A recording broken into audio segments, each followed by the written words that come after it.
Castro launched a guerrilla war against Batista's government in December 1956. By January 1959, Castro had control of Cuba.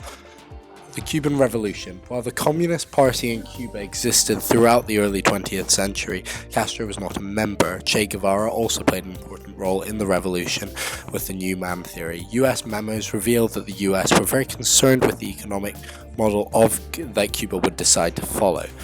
During the failing relations with America due to Cuba's far more liberal policies and their look towards nationalizing businesses, Castro and the communists in Russia looked to align slightly as Deputy Chairman Mikoyan visited Castro. The US continued to put pressure on Cuba by no longer buying sugar or supplying Cuba with oil. Khrushchev decided to back up Cuba, threatening to send Soviet troops to Cuba if US dared to invade. Eisenhower began training Cuban exiles, and this plan evolved into the Bay of Pigs under Kennedy. 1,400 Cuban exiles landed at the Bay of Pigs, hoping to trigger a popular uprising against Castro. Yet out of fear of starting a war, Kennedy cancelled both bombing raids, which likely would have won them the offensive. The rebels, being deprived of US support, were quickly wiped out. The Soviets decided in August 1962 to sign the Soviet-Cuban Treaty, permitting the USSR to place missiles in Cuba. The key reasons for this were the fact that they would gain a base from which the US could be threatened by their missiles, which would correct the strategic imbalance caused by the construction of NATO missile bases in Turkey, which could reach the major industrial and population centers of the Soviet Union. It would also defend Cuba's socialist revolution, since the communists saw the revolution as a major success for Marxism-Leninism.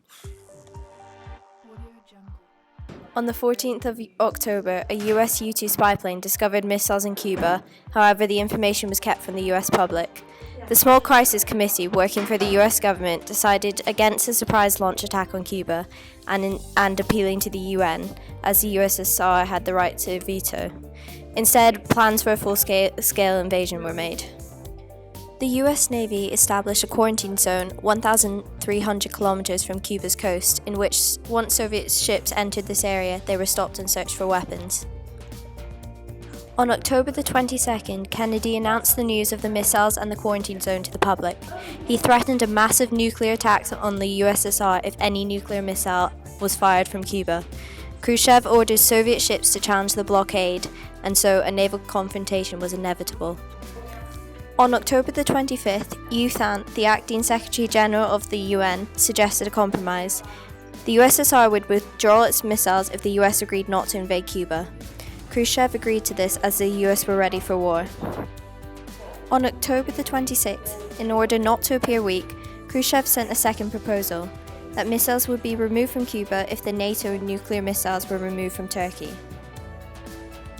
Kennedy ignored the second proposal. He publicly agreed not to invade Cuba and secretly agreed to remove the missiles in Turkey in the near future, but if the Soviets made the agreement public, it would be withdrawn.